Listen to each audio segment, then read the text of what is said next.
So this was Pop Pop. Yeah. This is he. And so this was the first McCaffrey. Yeah, that's right.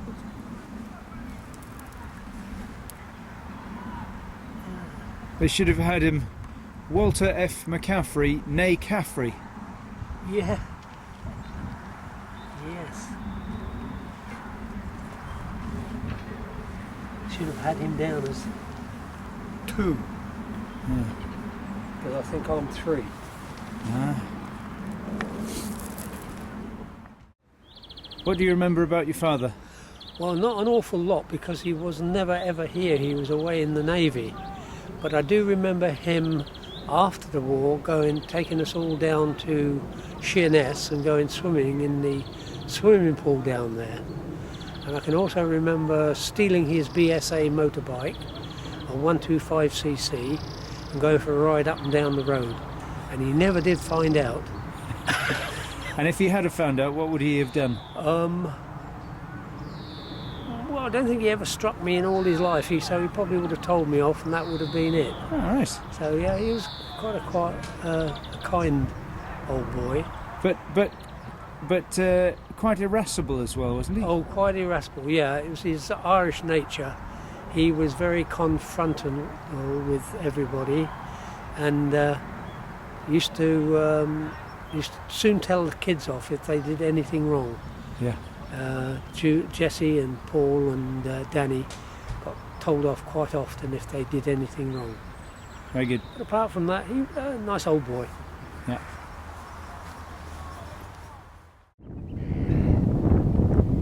What are those things that look like large radar dishes on their sides? Oh, that's coal handling facilities. Probably a crane.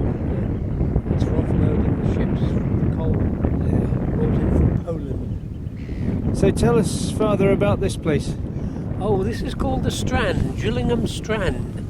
And if you look at the beautiful beach here, well, it's sort of stony, sandy beach, but every year they have to bring in several loads of sand to renew the beach, because as you can see out there, it's all mud, mud, mud, mud. Yeah. Mud, glorious mud. And you can see the wrecks of old boats out there that are slowly rotting away.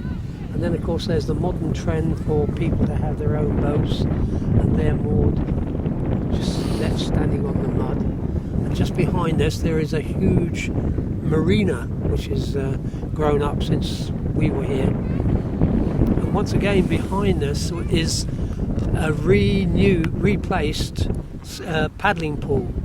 My mum used to bring us down here, us kids, and we used to go into the paddling, have a lovely time in the paddling pool, which was situated over a little bit nearer the marina.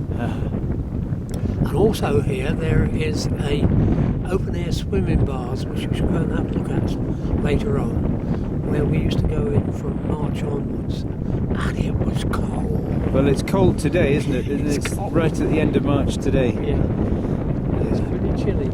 And so where are we now? Gillingham, Kent. Right, but you used to live at Rainham? We used to live at Rainham, so you could actually walk along the sea wall here all the way to Rainham, where we used to, which is only a few hundred yards away from where we lived, where we used to be able to go down and swim when the tide was in.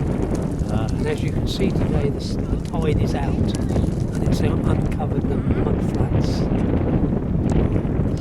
The water is not exactly blue. Well, it wouldn't be with all this mud. It's sort of a browny, stewy colour.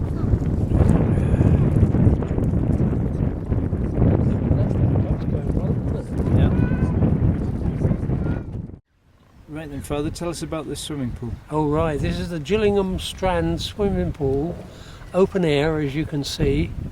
It used to open from about March onwards, just before Easter, and it was, as you can see, cold, cold, cold, so cold. And there was none of this, these islands that you can see here. It was just a straightforward pool with sloping sides going straight into the water. And up this end they used to have some very large diving boards, but I see they've been torn down. But I would imagine this is quite popular in the summer. Yeah. Yeah, beautiful. Oh, and here is the Strand again. That's where the bandstand used to be, over there. Uh-huh. Now turned into a paddling pool, because they closed down the other paddling pool. Look at all the debris around there. Look, they've obviously had some pretty rough old conditions. Yep. This is all seaweed Yeah. brought out from the Medway. Yeah. You go. This is the site of the old paddling pool, where all our children and our children's children used to go in with their woolen bathing costume that used to sag a bit. Yeah. And then at the far end there, at the paddling pool, there was a little boating lake where the little wooden boats that you used to turn the little paddles and paddle around on those. Yeah. But we didn't go on those very often because they were expensive. They were about 6p an hour. Couldn't afford that. And the gas holder's been here since you were a boy. Yeah, Dot, yeah. But all the marina, that's all new. Uh-huh. All brand new. Yeah. Well, there we are. So if we were to go up that road there, it's all the road layout has changed. But if we were to go about a half a mile up there, we'll come to the Roman Catholic school, St Mary's, that we used to go to when we were all kids. Uh-huh. So just a half a mile from there. Right. That's it. Hello again. Yep. We're at the Three Mariners pub, which is in Lower Rainham, and very close to here there are extensive orchards. During the war, in about 1942, a P-38 Lightning crashed into the orchards, and the pilot was rescued by the villagers and taken to this pub, where he was promptly got extremely drunk before he was recovered by the US authorities. And whose orchard was it? The orchard actually belonged to Auntie Peggy's ex-boyfriend, but she dumped him because he wasn't adventurous enough. Oh. The aeroplane wasn't terribly badly damaged, and it was recovered, and it flew again. Very good. And now we're going to go for our Sunday lunch in this pub. Right then, Father, tell us a little bit about this. Well, this is called what we used to call the Tide. It's Lower Rainham Medway, where we used to come swimming in the olden days of the 1940s. Uh-huh. And if you look to your right here, you'll see a wall. And this is the old dock wall. And if you can imagine, there used to be, the rest of the dock wall used to spread all the way down towards us here. And our only means of getting in the water really, rather than test your feet and legs to these terrible holes here, was to dive off the wall. So we would dive off the wall into the water when the tide was in. And we also used to use this area here, as you can see it's all mud, and we used to use it to have lots of mud fights. But you always made sure that the tide was coming in so that you'd be able to wash yourself off properly before the tide went back out again. Was that you and your sisters? This was my sisters and friends who used to come down here. So from early March, I used to climb onto our roof and I called down, "The tide is in!" because I could see where the tide was from the roof of our house. And so we used to all come down here, walk in of course, about half a mile, come down here to have our swim, and it was cold. Now we'll go and have a look at the reservoir where my perilous near-death experience occurred. Okay. So here we are in Lower Rainham, and these are the remnants of the old cement factory that there used to be here at the Tide in Lower Rainham. And just over the road there was also part of the site of the old cement works, and that's where they had the silos to store the cement into.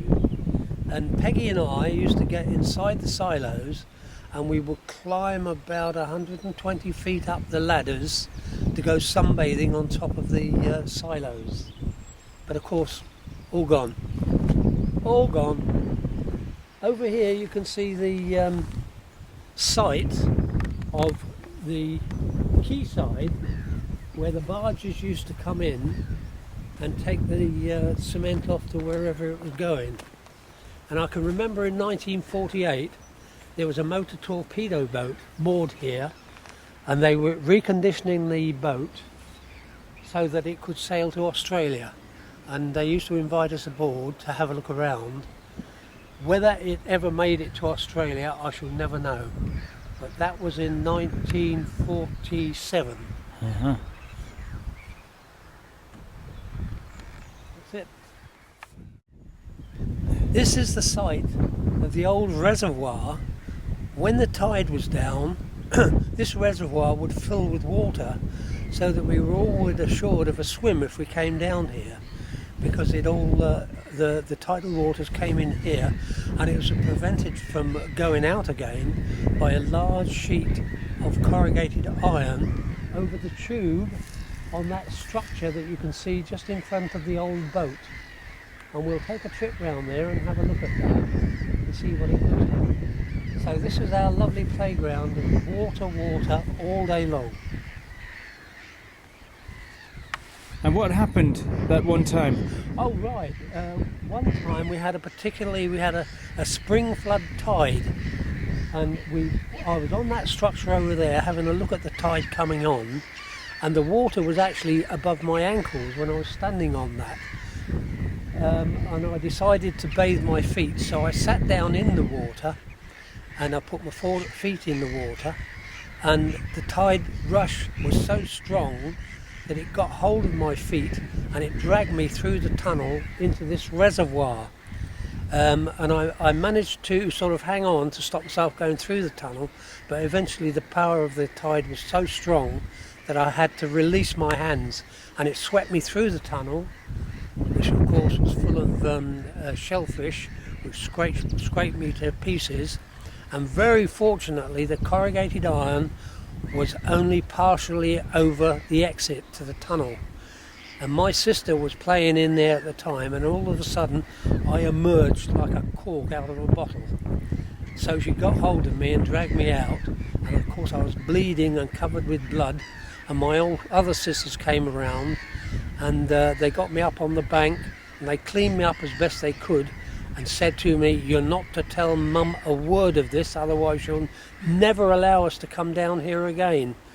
So it wasn't until about 2 weeks later that my mum noticed scratches on my back, that she asked me what happened, and I had to tell her. But of course it didn't look at all bad then, so we're okay, we were allowed to come down. Okay.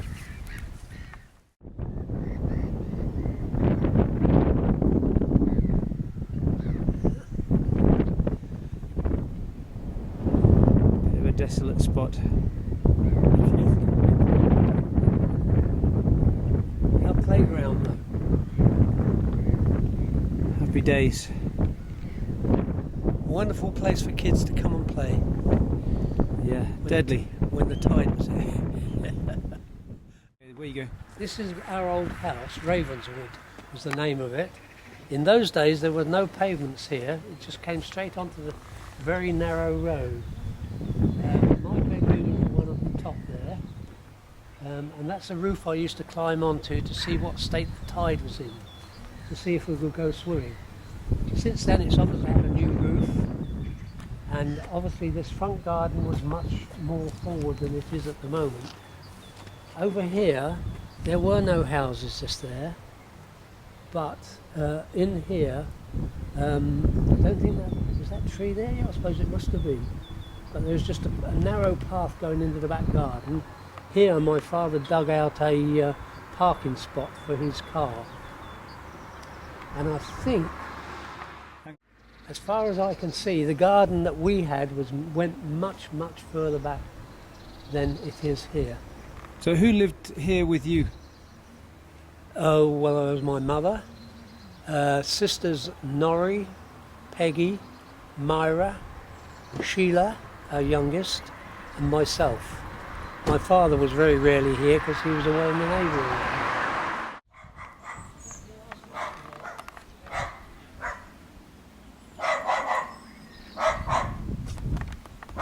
Well, here we are in Ravenswood, Burngrave Lane, Rainham, Kent. And this is the cellar that we used to go and sleep in during the war to get away from the air raids. And it was only afterwards that we found this is the worst place we could have gone to, because down here is all the gas piping and the gas meter. And if we'd have had a hit, we'd have all been gassed. So I'm just going to go down and have a quick look. All right, good luck.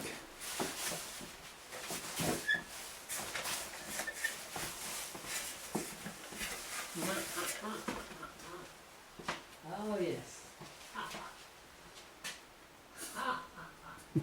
Yeah, the gas step's still there. Oh, is it? Exactly the same. I'm glad to see you've had the gas pipe capped. Yeah, we've never used the gas. Oh right. That's the first thing I spotted, was that big gas pipe coming in. Whether it's still connected, I don't know. Yeah, if you took it off you'd never get gas. It'd be alright if you ever wanted gas central heating. Because we never had any heating here at all, No. apart from the open fires. Do you have any heating? No, there's no central heating. We've only got open, or I've only got open fires. Oh right. Yeah, remarkable. There we go. And you've lived here all your life? Born here? I've lived here all my life. Yeah. Brilliant. Remarkable. Remarkable. Yeah, we've done our tour of Ravenswood, and this is Jeff, the present occupant and owner. Yeah. Yeah. And this is the old living room where the fire used to be. Yeah, that was all outside. Yeah. And fridges, of course. What's a fridge? And this apparently was where the kitchen was. And the bathroom, that used to be a separate toilet. Down to the cellar.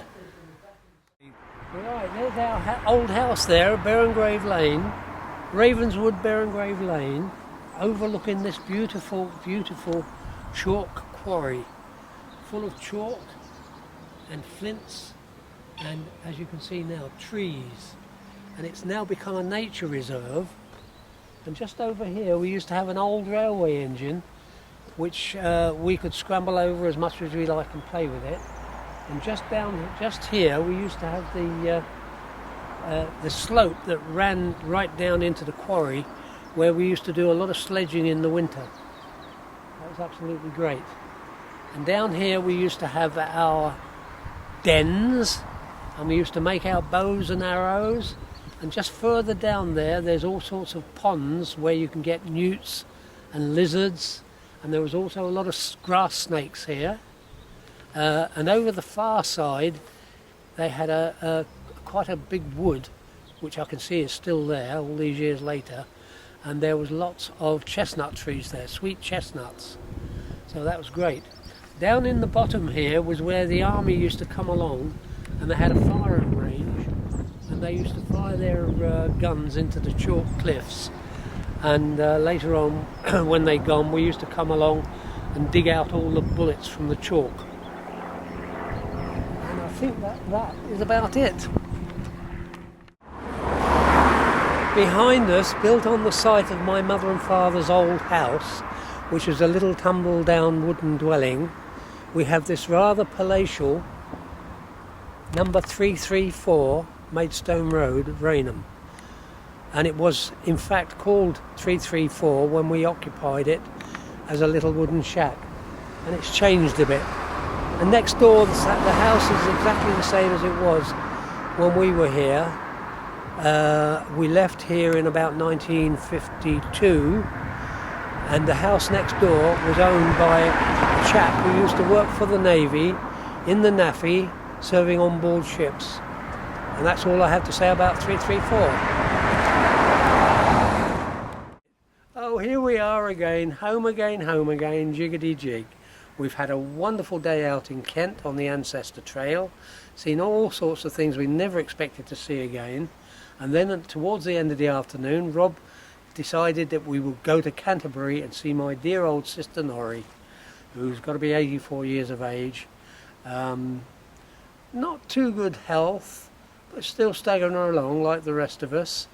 And we stayed with her for about an hour, and we had a look at all her photographs and had a good chat to her. And here we are, 7 o'clock. Sally will have a ginormous meal ready for us with a drop of wine, and I'm dying to go and spend a penny, so I've got to go.